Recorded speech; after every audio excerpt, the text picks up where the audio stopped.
This is the Sixth Man Show, an Orlando Magic podcast, with your hosts, Kevin Tucker and Jonathan Osborne, covering all things Magic basketball. By fans, for fans. Go Magic!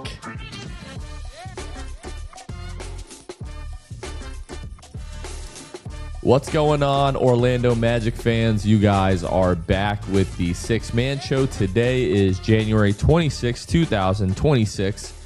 Jonathan Osborne here, as always, joined by my co-host, Kevin Tucker. Kevin, how are we doing? Jonathan, I'm tired. I'm exhausted. Well, I'm just going to rip the Band-Aid off. We at the Sixth Man Show, there are sports outlets out there that thrive on this kind of stuff, like where a certain team is down to the dumps or there's drama or whatever, and there are certain sports outlets out there that this is where they thrive. Let's get clickbaity, let's scream and yell, let's talk about the controversies, all that kind of stuff. That is not us. We love this team, and when this team is down, we are down. And I am down. Like, this is just not fun. And so, yeah, I'm tired. I'm tired of my team being bad. I'm tired of the infighting amongst fellow Magic fans, and it's just toxic times, and I don't enjoy it. But that's how I am. How are you doing? I'm pretty terrible, in regards to this, the fandom of the team. And yeah, I think the crazy thing is, like, people are mostly coming from a good place of just wanting the team to play well, wanting the good vibes that, seemed like they were never going to end. And then they just like hit the eject button, like so quickly. It's really kind of jarring when you think about it. And when you look back on, this team even just like a year ago or 2 or 3 years ago and things like that, and just how quite differently everything feels right now.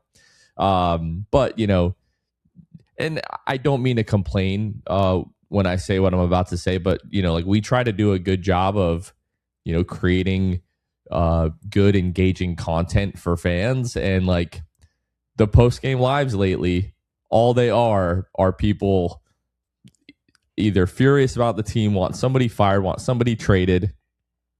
They're mad that we're not being hard enough on certain people. They're mad that we're being too hard on certain people. And that certain people is dependent on your like perspective of the team and whose quote unquote fault it is, everything that is happening right now. So I'm right there with you. I am tired. And this does feel like the lowest we've been in quite some time. Like in the Paolo, Banchero, Franz, Wagner era, I don't remember feeling lower than you and I think everybody feels right now. Yeah, it's a different kind of low. We've had some lows, like obviously I think about some of the big injuries last season and even the Franz one this year, or at least the first 24 hours. But that's a different kind of low. This is just like low amongst the fan base, which is not fun. But yeah, I mean, this is we not that I thought it would be like this now, but like we talked about it in the off season, right? Like when expectations go up, that's when things can get more tense. And holy smokes, things have gotten tense really fast because of how high the expectations were on this team. Which again, you've probably seen on social media, people listening have maybe seen on social media that the Magic have had the same record through 44 games each of the last 3 seasons, 23 and 21.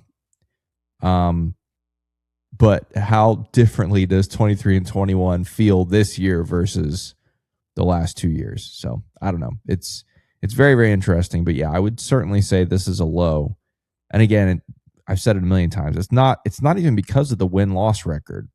I mean, obviously that doesn't help, but it's the optics of everything surrounding it, which I know we're going to talk about in a little bit. But yeah, all of that combined, this is probably the lowest point in quite some time for Orlando Magic fans.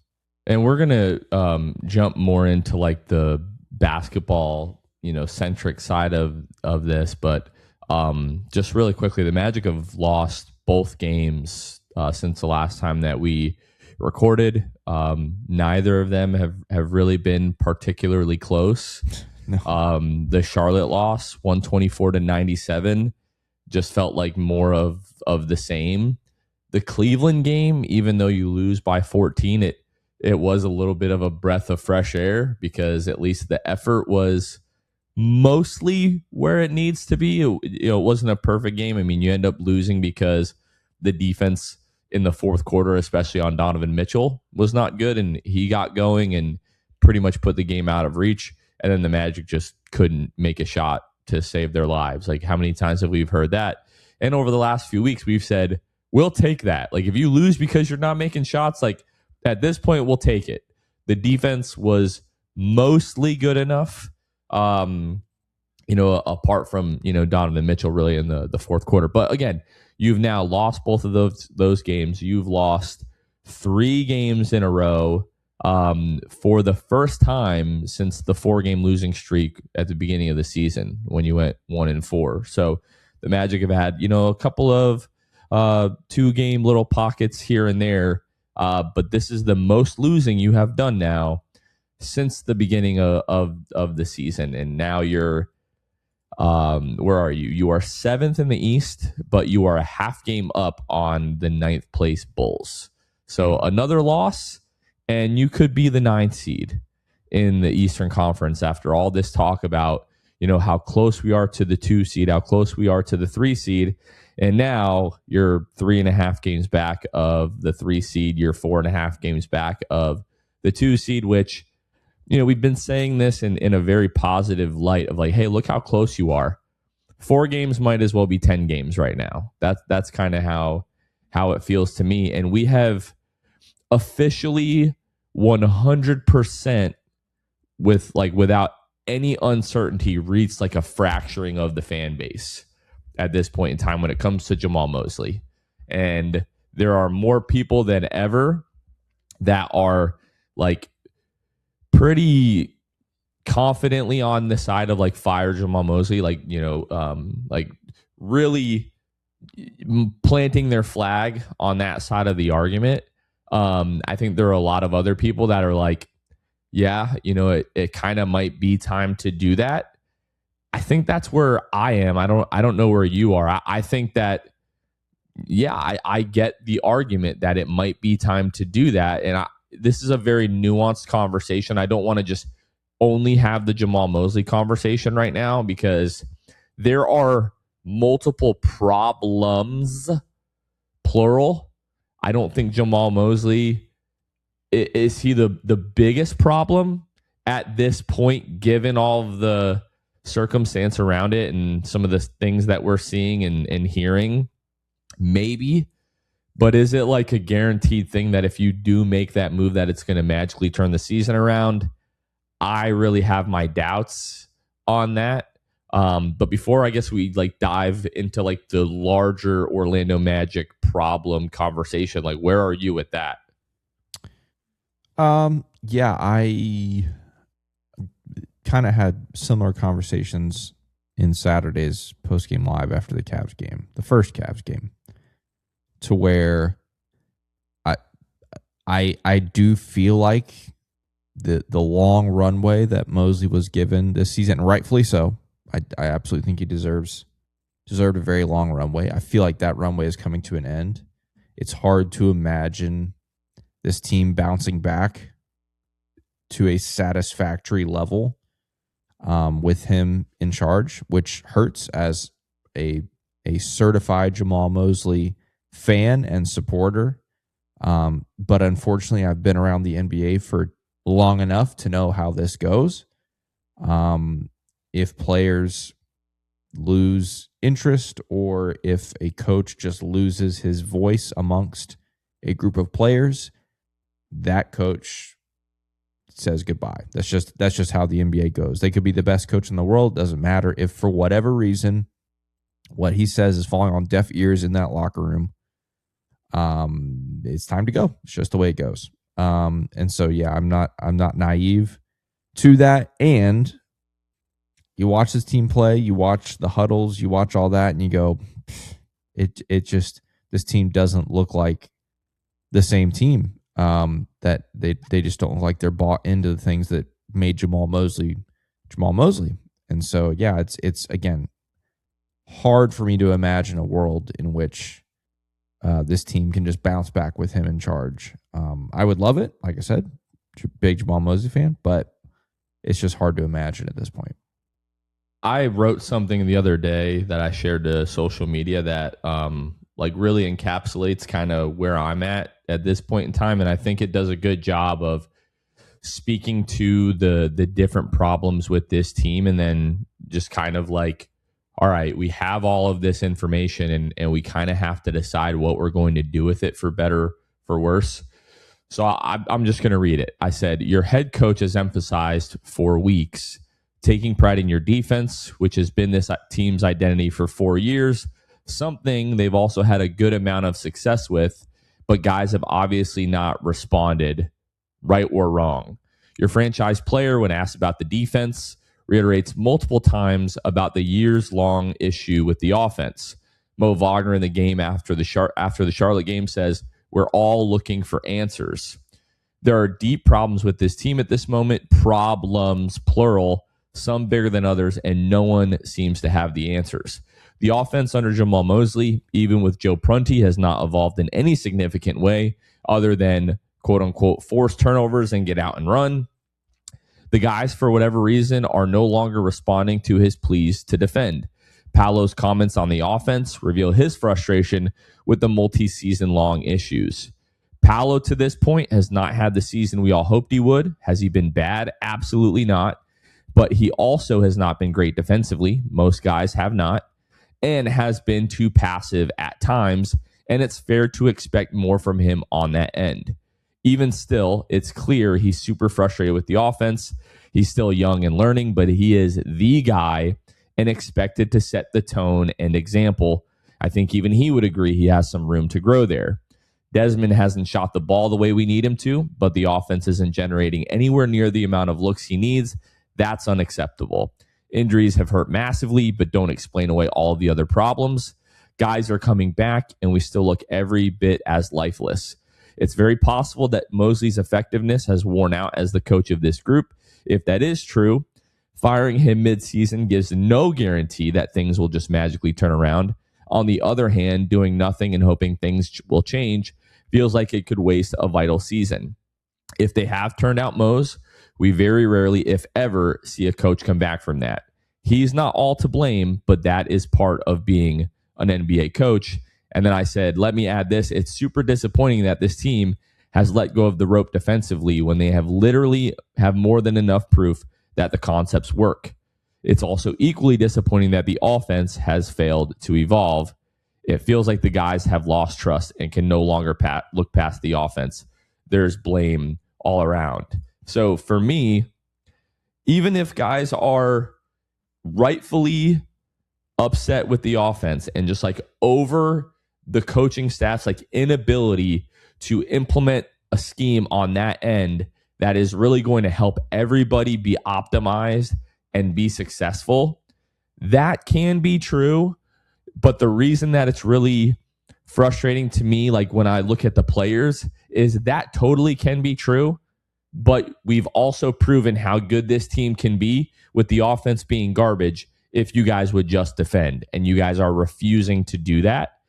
And it does feel like Jamal Mosley's voice has kind of like worn out its welcome, for lack of a better term there. And that really sucks.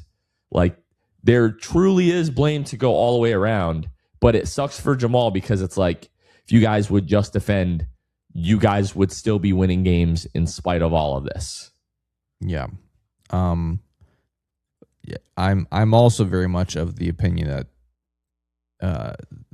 the plural problems thing, right? Like I definitely think there's blame to go around. I mean,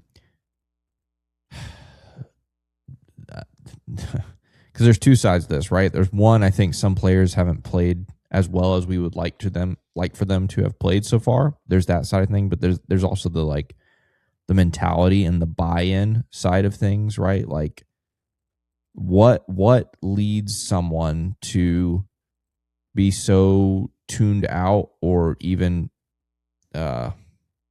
opposed to a coach to the point where they just start to mail it in certain areas of their game, right? Like what leads you to that? Because that has big ramifications, right? Like that impacts obviously the team, that impacts, the fan base. You're not giving your all for the fan base. You're not giving your all to win. Like, I don't know. Like, is that really happening? Because if that's the case, then like I said, we have many problems. Coaching isn't just one of them. And I think that's true to some extent, but to what extent, I don't know. But yeah, it's frustrating. It's disappointing. And I'm with you. Like, let's say the Magic decide to part ways with Jamal Mosley, which I think is more likely than not at this point. To me, let's say that does happen, and you're not going to go out and hire someone from the outside in the middle of the season who's going to bring in a whole new revolutionary offense and a whole new coaching staff and blah, blah, blah. That just doesn't happen in the middle of the season. You're going to hire from within, so it's going to be Joe Prunty probably. Switching from Jamal Mosley to Joe Prunty, is that going to absolutely revolutionize this team and bring them back to winning ways? Maybe. But the odds of that happening aren't super high to me. Might they be better in some areas? Yeah, but I don't know. That's the other part that's tough. Is I don't see a world in which coaching change happens mid-season and all of a sudden, boom, this team goes crazy. And if I hope that happens. Like, as much as I love Jamal Mosley, I am an Orlando Magic fan first. All I want is for this team to be good. I want this team to win. I want this team to succeed. I want to have happy times again. And if Jamal Mosley being, moved out and someone else coming in and that leads to winning, fine. That's great. That's what I'm here for. But it doesn't feel like it's going to be that easy to me, which is a little bit scary. We interrupt this holly jolly, very happy episode to bring you a word from our sponsors. First off, our friends over at the Posick Group.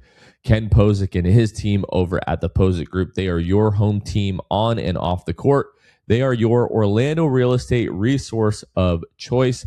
Not only are they the official real estate broker of this podcast, but they're also the official real estate sponsor of the Orlando Magic this year. They're the most followed real estate brand in Central Florida and Orlando. If you are in the market for a house, whether you're looking to buy a home or sell a home, nobody is equipped to help you better than Ken Posick and the Posick Group. With over 1,700 plus 5-star reviews, they are impacting lives through real estate. The Posick Group agents outsell the competition by 5 times, and they're in the top 1% of sales in the United States. So whether it's been just a couple of years since you've had to deal with real estate, or maybe it's been 35 years since you've bought your home and you need somebody to help assist you through that process, no one is better than Ken and his team over at the Posick Group. If you're looking to find out more information, head on over to Posick, that's POZEK.com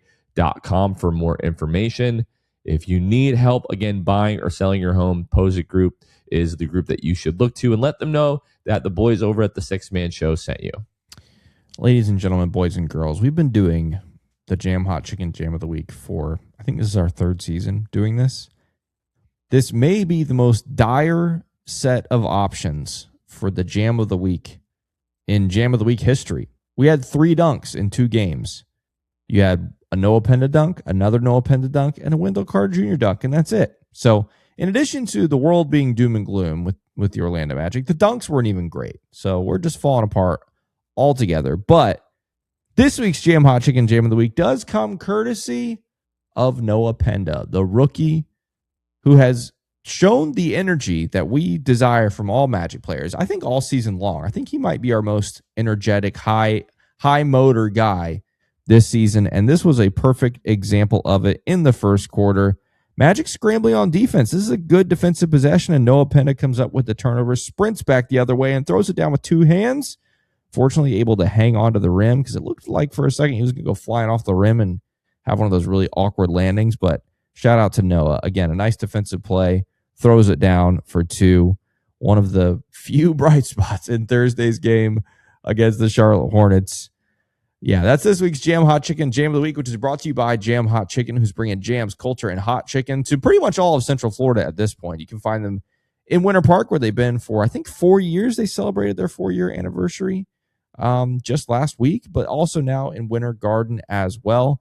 In Winter Park, you can find them at 400 West New England Avenue, Suite 13 in Hannibal Square, or in Winter Garden at the awesome Plant Street Market. For more information, you can visit their website, jamhotchickenfl.com, or follow them on social media at Jam Hot Chicken. Instagram is the best way to get all of your Jam Hot Chicken info. Again, follow them at Jam Hot Chicken. And they're now available on Uber Eats, not just in Winter Park, but also in Winter Garden as well. And so if you're at home in either area, you're just a little hungry for that Jam Hot Chicken, but you don't want to go out and get it, I understand. Uber Eats is the way to go. Andrew and their whole team, they're a bunch of die-hard Orlando Magic fans. They love this fan community, which is why they've given you a code for 10% off your order when you order online or in person. Just use code 6THMAN. Again, they'll get you 10% off your order every single time. Big shout out to our friends over at Jam Hot Chicken for sponsoring the show. And now let's get back to the episode. Yeah, I think really the decision that the front office has to make at this point is, do they really believe that's going to make a difference for this season? And if the answer is no, like we have some bigger problems than we ever realized. If this team just truly has started to mail it in because they want the head coach gone, and I'm not saying like for sure that is the case.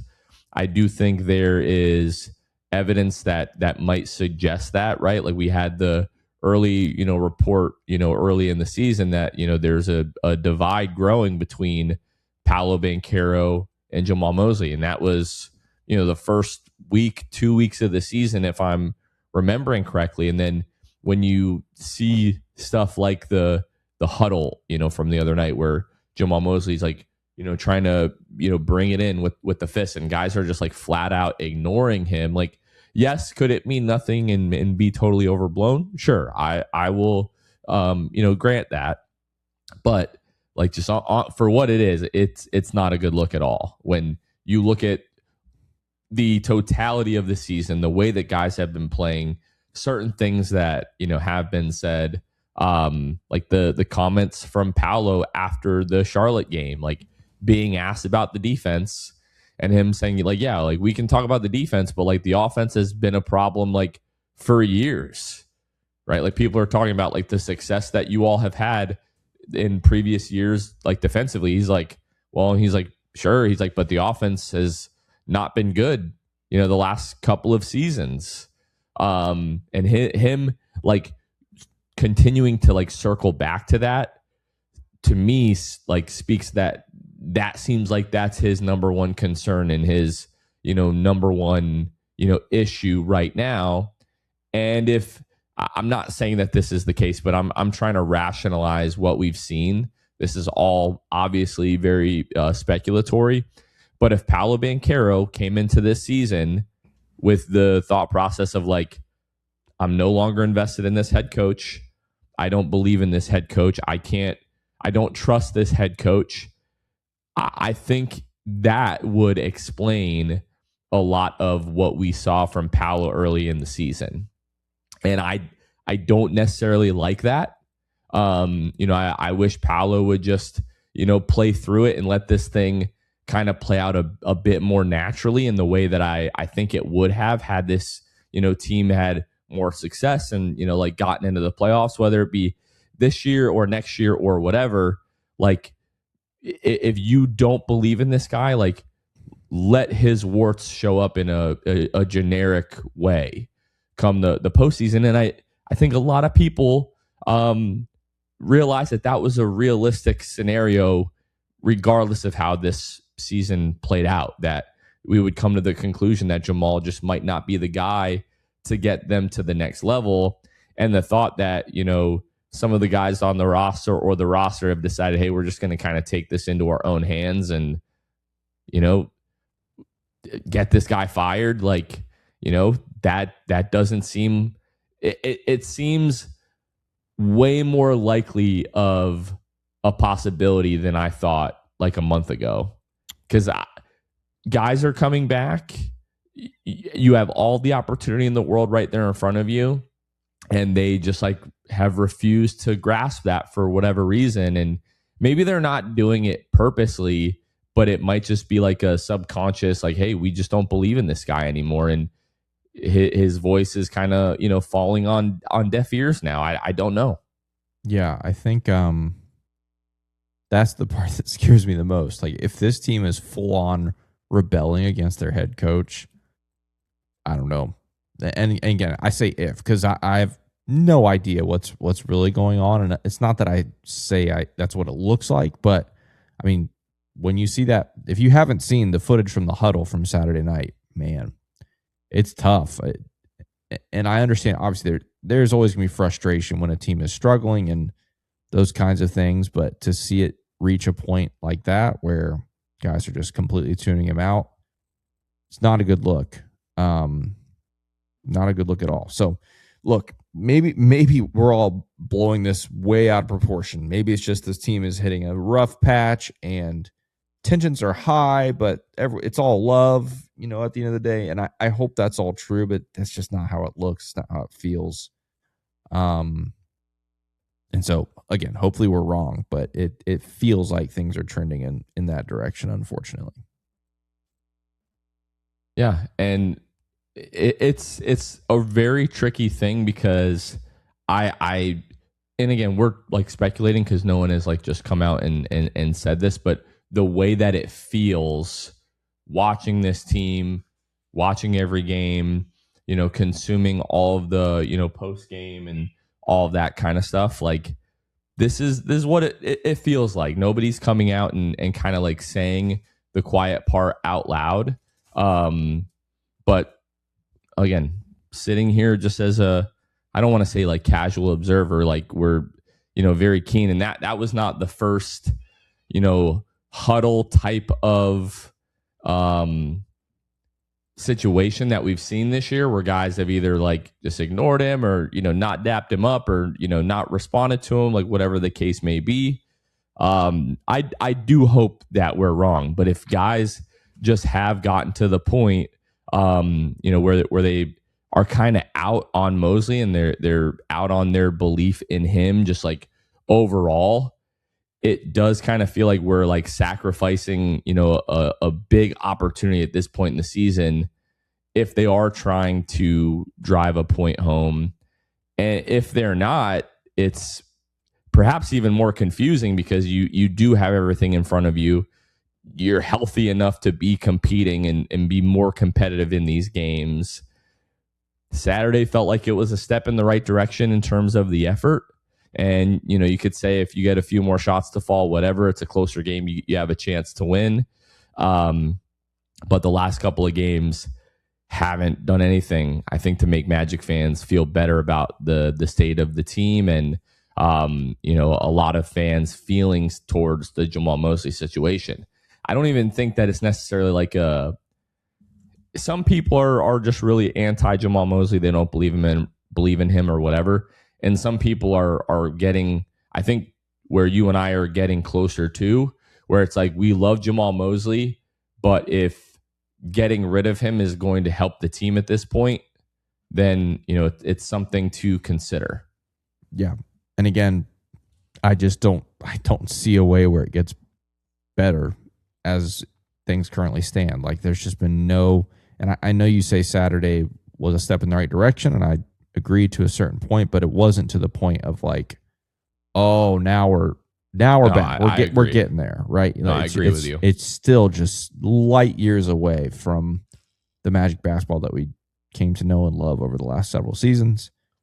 And yeah, it's just hard to imagine things just course correcting on their own at this point. It just feels like some kind of shakeup is necessary. And again, you're around the NBA long enough to know the first domino that falls is the head coach. And that's what it feels like. I'd love to be wrong, and this team rights the ship starting Monday night in Cleveland, and it's all, sunshine and rainbows after that, but that doesn't feel likely to me.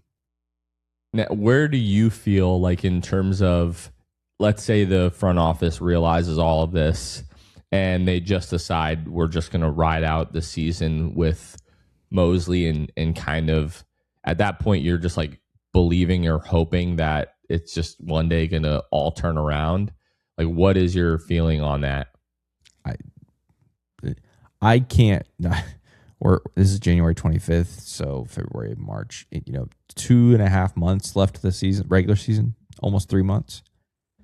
You cannot play the way we're currently playing for another 3 months and just stick by. You just can't. Like, this is just a miserable way to play. And again, it's not about wins, losses. It's about the optics. Like, this 3-game losing streak, it's not just a 3-game losing streak. You've lost by, I think the smallest loss was Saturday. 14.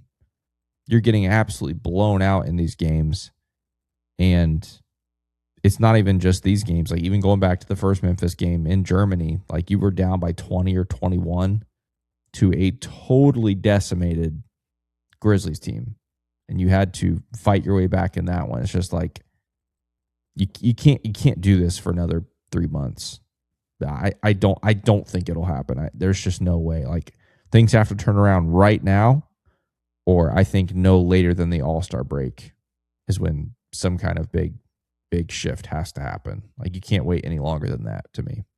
Yeah, I just feel like this is too much of a vital and important season to risk it on things just like magically turning around at some point. Like, you sold to the team that, we're contending for a title, that we don't want to win the East, we want to win the NBA, right? Like, you can't sell that to your fan base and then just kind of sit by and watch the season continue to, effectively go down the drain right now. So there's a lot of difficult conversations, and,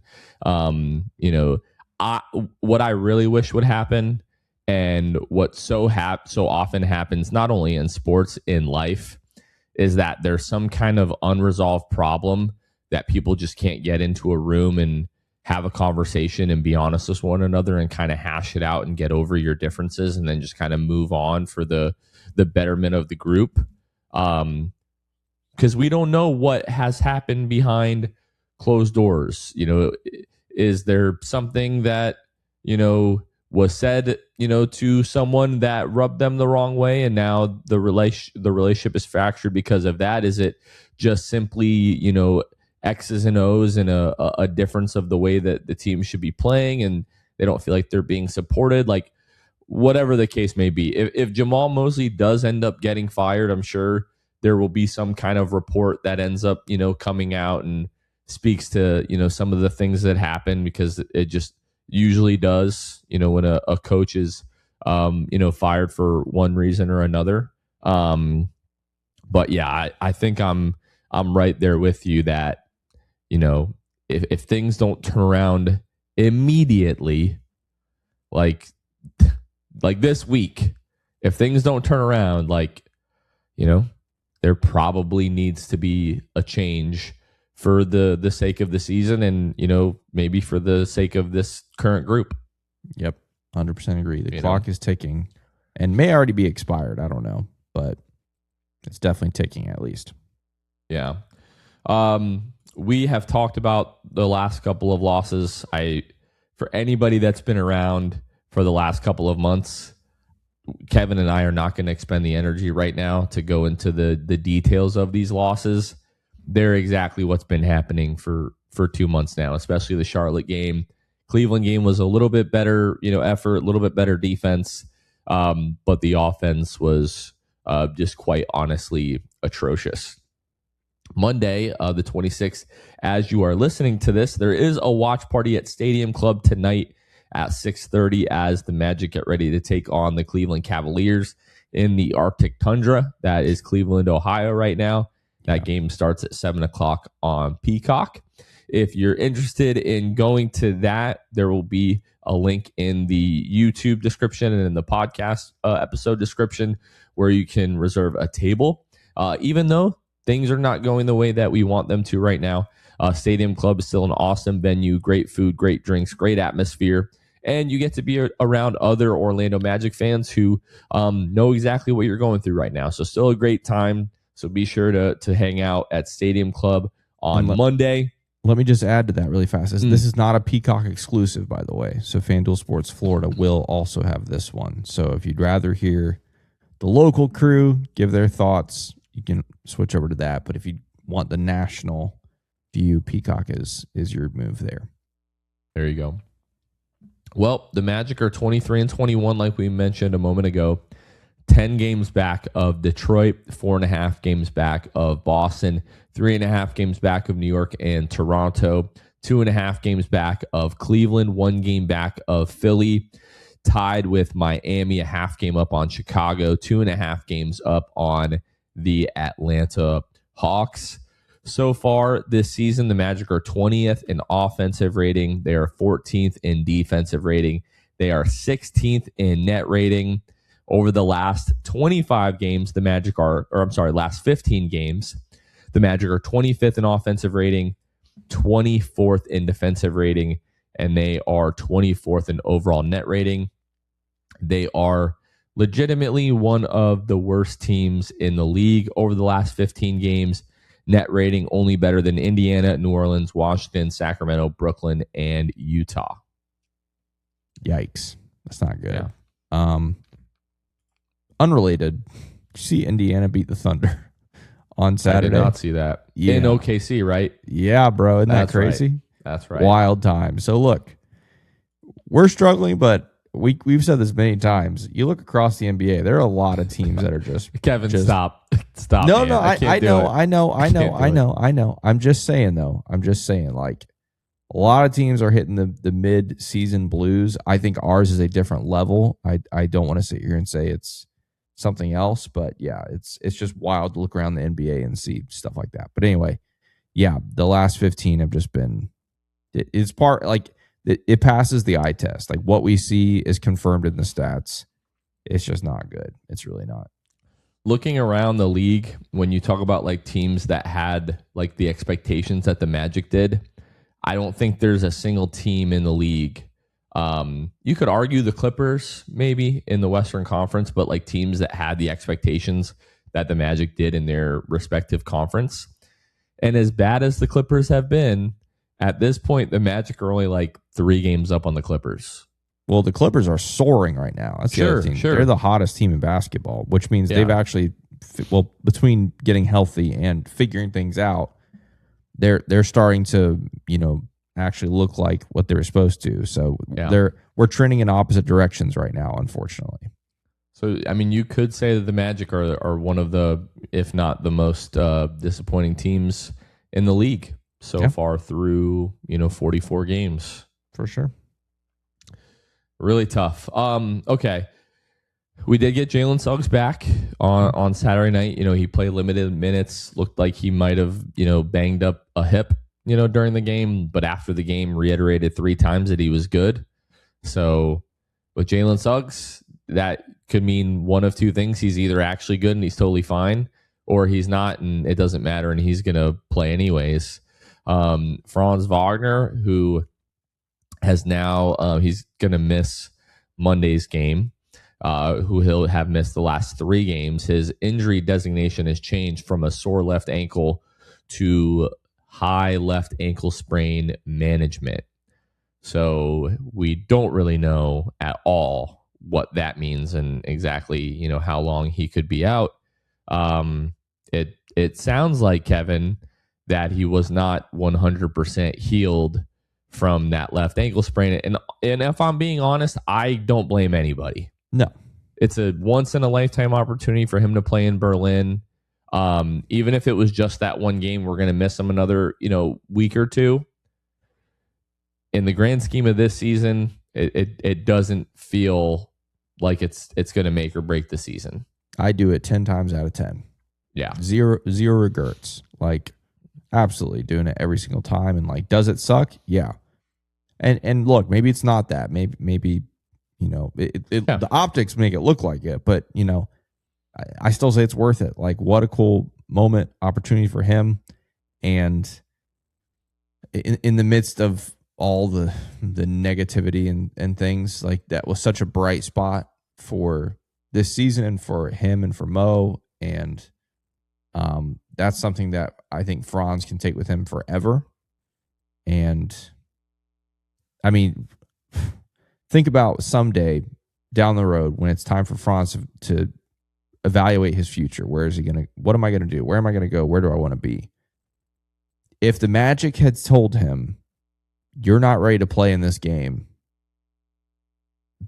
like, you don't think that could have come back to bite the Magic years down the road? That sounds so stupid saying it out loud, but you don't think that could be in the back of his head? Like, I had a once in a lifetime opportunity to play in my hometown, and my team told me no because my ankle wasn't 100%. Like, I don't know. Stuff like that is the kind of stuff I think about. And so I think it's a good move for this season. I think it's a great move for the Wagners.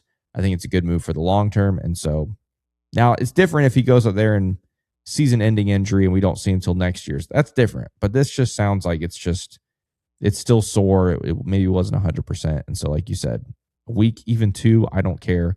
It was worth it. I'm glad he was able to do it.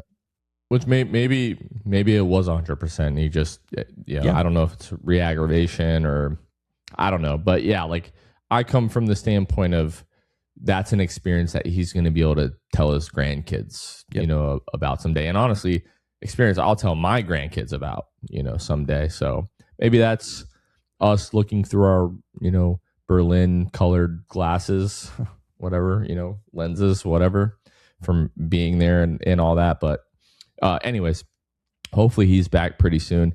Kev, a part of this whole conversation, around the team, around Jamal Mosley, that I think is really inescapable, and that we can't really ignore, is like the Paolo Banchero component to all of this. And again, not trying to lay the blame, like if Jamal Mosley is fired or whatever, not knowing anything, not trying to blame Paolo Banchero or like accuse Paolo Banchero of like trying to get Jamal Mosley fired, or I'm not doing that. But when we look at this season and the way that it's gone, and we evaluate Paolo Banchero's role in what has happened in the way the season has gone, where are you right now with that? Like, what are your feelings about the season that Paolo Banchero has had? Some of the, like, just flat out like body language stuff that we've seen, and his ability or inability to lead this team kind of through this and kind of drag them out of this funk. Oof, that's the toughest one for me, because I'd like to think that in spite of whatever circumstance, not even the one the Magic are currently in, like whether it's injuries or the team just not playing well, or the team playing at a tough part of the schedule, or in this case, maybe some concerns about a head coach, I'd like to think that your franchise player, star player, lead player, whatever you want to call it, would be able to push through some of it and kind of lead. I don't want to say lead by example, but kind of. And it, in some ways, feels the opposite, specifically when it comes to Jamal Mosley. I mean, you talked about that clip with the huddle, like he was the most egregious offender of them all in that video. And again, it's a tiny clip. I can't sit here and judge an entire season based off of literally 4 seconds or whatever it was. But it is that was a snapshot of something we've seen a few times now. And I'd like to think that there could be a little bit more leadership from your leader. And that just has left some to be desired there. Like, we've talked about the body language, with Paolo before. He's not a super emotional guy on the court anyway. But in times like this, I wish there maybe was a little more emotion and a little more. I want to be more assertive. Like he's getting like 12 to 14 shots a night during the stretch. Like for me, if the offense is garbage, at which he's said it is, and the team is struggling. I mean, even looking at Saturday, like he shot the ball well Saturday, but why did he take 12 shots or 14 shots, whatever it was? I can't remember. Like go out there and take 20 shots, 25 shots. He got to the free throw line. What was it? 10, 12 times. Like, yeah. So that he's trying to get to the rim. I need more. Nothing else has happened. Nothing else was working.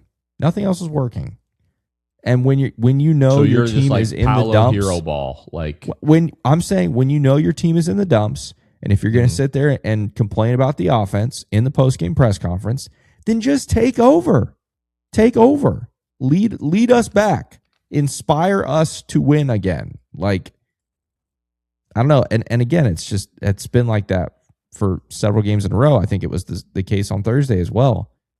I don't have those numbers in front of me, but I remember he shot the ball pretty like okay, at least. But again, he didn't have a ton of shots, and I'm just like, lead us there. Like I don't know, it's very tough, and that's part of the problem. Like a lot of the fan base is truly pitting. It's Mosley versus Paolo right now, and I just don't. For me, it's not one or the other. I think blame can be shared across not just those two guys. I think blame can be shared just about everywhere. But unfortunately, it's become this like weird thing amongst Magic fans where it's him versus him. You got to pick one. And it makes things a little bit stressful to me. Yeah. Saturday, he was 7 of 14, ended up with 27. He was 10 of 12 at the line. So, it was 14, but like, I guess that's really like 20 attempts. Like if you could, consider him getting in the free throw line. And then Thursday's game, he was 6 of 12 with 12 free throws. So, that I guess, like 18 attempts or whatever. So like he definitely has been more assertive. I do want to give credit where credit is due, but I'm also there with you where it's like, brother, some of these other guys don't have it on a night-to-night basis. You are our biggest advantage creator. I want you taking 30 shots. Like, that's where I'm at. Like, hell or high water, if they're not going to go with you, you're going to drag them, right? Like, that's what I want to see out of Paolo. And to me, it has been a little bit disappointing not seeing that. And why, to me, it does feel like a guy who is just kind of going through the motions because he might not like the head coach. And this is not fair to Paolo, the conversation that we're having right now, because we don't know. We have the one report from earlier in the year saying that there was like a little issue, and we have some other like speculatory stuff. And let's be clear, that is what we're doing. We are speculating. We are fans. We are not journalists. We are trying to do the best that we can to make sense of everything that is going on and help have that conversation with you all as well, because you're all just as confused and as frustrated as we are. So not trying to pawn any of this conversation off as like information or as fact. This is just two guys talking here. But yeah, I would like to see a little bit more out of Paolo in that regard. I do think he's 23 years old. I do think there's no manual of being the cornerstone player of a multi-billion-dollar NBA franchise. I think it's something that you learn over the years. Some people have it very naturally, some people don't, and some people have to learn.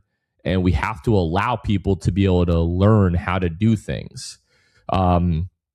Players as talented as Paolo Banchero, they don't just fall off trees, or the Magic would have been much better, in the decade where they were terrible.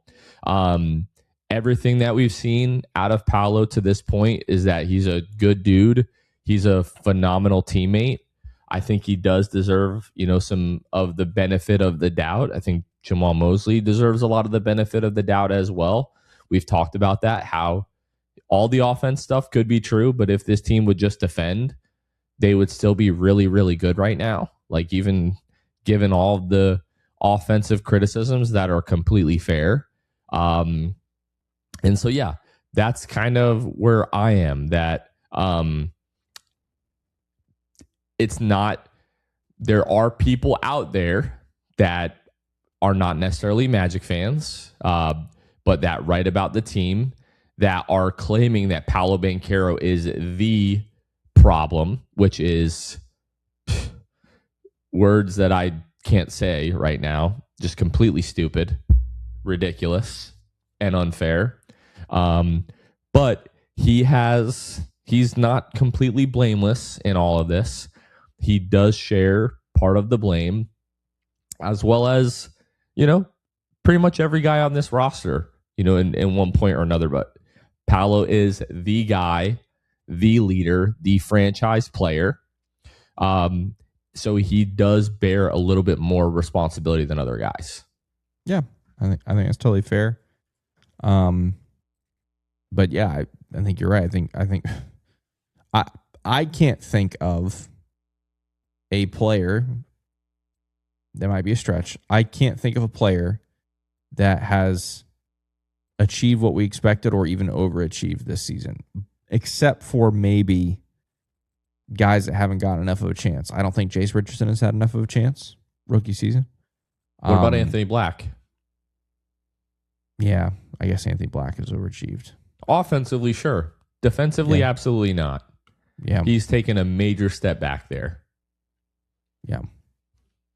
But yeah, I mean, that just goes to show, like, across the board, that there's nobody to me who's like, look what I'm doing. You guys should come join me and be better. Like, I mean, Franz has been good when he's been available, but even his numbers haven't been the best, right? I mean, Mo Wagner, that's probably an incomplete grade. We're sitting here on 4 games with him. I don't know. It's just, it's asinine to sit here and blame it all on Paolo. Just like I still genuinely believe it's asinine to blame it all on Jamal Mosley. I think there's just I think there's blame to go everywhere for me. But yeah, I don't know. It's tough. It's just crazy to me that we're having these conversations in January. I just never ever thought we'd be here with how this team is put together. Which maybe that's part of the problem too. I don't know, but I thought on paper this team was going to be a real problem, and instead, we're just full of problems. Man, that is quite the bar that you just spit right there. Clippers are up 41-14 against the Nets right now as we right on cue. Hottest team in basketball. Yeah. Yep. Good grief. Yeah, I keep coming back to, like what you said.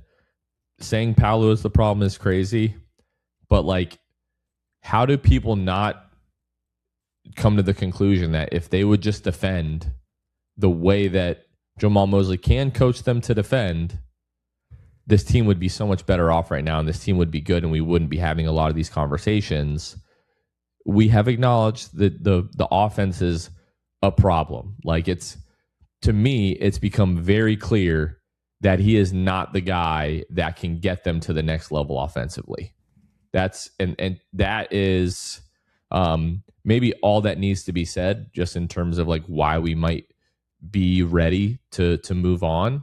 One, to save the season, but it's also it's pretty evident that moving on from Jamal Mosley is not one of those things that we will necessarily look back on and be like, oh wow, we kind of missed something there. It's like we've seen 4.5 seasons now of the offense just being completely atrocious, and it just not evolving in any other real way. It's still pick and roll, dribble handoff, isolation. That's all this offense is. And this year it's become, hey, we're going to force more turnovers and get out and run, and that's how we're going to make the offense better. It's giving the offense more opportunities to do something that it's naturally good at. It's not really improving the offense. So right. But I was just say, for me, like, we've heard for years, bring in an X and O's guy to fix the offense. And we did. We brought in an X's and O's guy to fix the offense. And is that Jamal Mosley's fault that the offense is still not what it should be? Or is that Joe Prunty's fault? Or like, where does that go? You know? So that's another thing we can't answer, I fear. Yeah, I know. Yeah, it's another question mark, but I don't know. It just adds to the complexities of this whole mess. Yeah. All right. So this week, Kevin, at Cleveland, at Miami, home for Toronto, at San Antonio. How we feeling? I mean, standings wise, it doesn't get more important than this. Like, I mean, these are the three teams above you. You are level with Miami right now.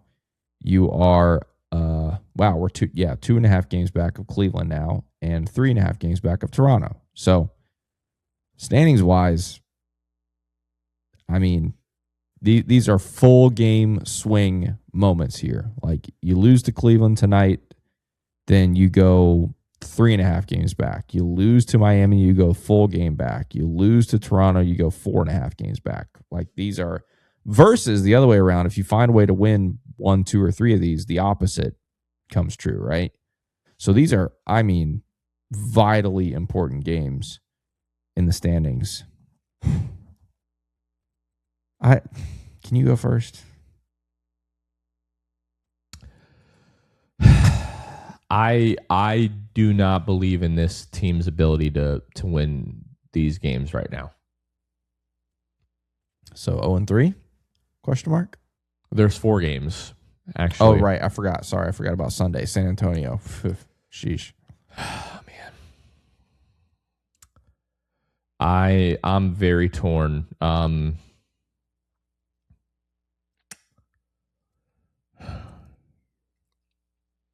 gonna let the eternal optimist come through. I'm gonna say 2-2.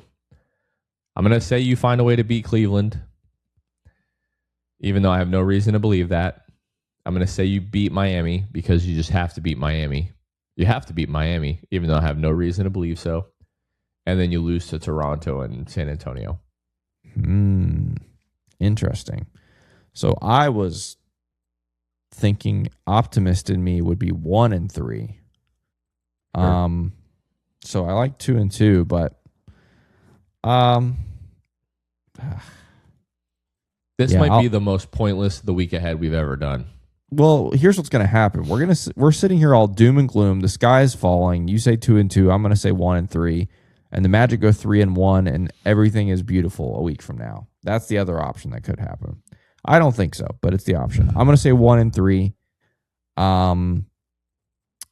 Which game? I feel like this Cleveland team is beatable. It's the most beatable. But no, that's not true. I think Miami's the most beatable. Let's beat Miami. I'll pick Miami Wednesday. Why not? I need that in my life so bad. Yeah. Let's just beat Miami Wednesday. Whatever. Totally agree. That's where I am. 1-3. Well, in all of our doom and gloom, I forgot to let you all know who this episode is brought to you by. This episode is brought to you by Unlikely Jellyfish, who is our newest patron. A big shout out. Thank you for joining the Patreon family. Unlikely Jellyfish went to patreon.com/the6man show and chose the tier that was best for them. It's really the best way to help financially support the 6-Man show and everything that we do. Whenever we have brand new patrons, we give them a very special shout out, and we give our Hall of Fame and Elite tier patrons, a handful of them, a special shout out each and every episode. So a big shout out to El Mexico, Austin Vogt, Junior Bruce, Dalek Lopez, and the Abraham fam. These are some of our Hall of Fame and Elite tier patrons. They went to patreon.com/the6man show and picked the tier that is best for them. So if you like what we do here, you want to help support the show, head on over to patreon.com/the6man show. And again, just a quick reminder about our watch party, 6:30 at the Stadium Club, Monday night as the Magic take on the Cleveland Cavaliers. Be sure to come out and hang out at that one. Any last thoughts, Kev?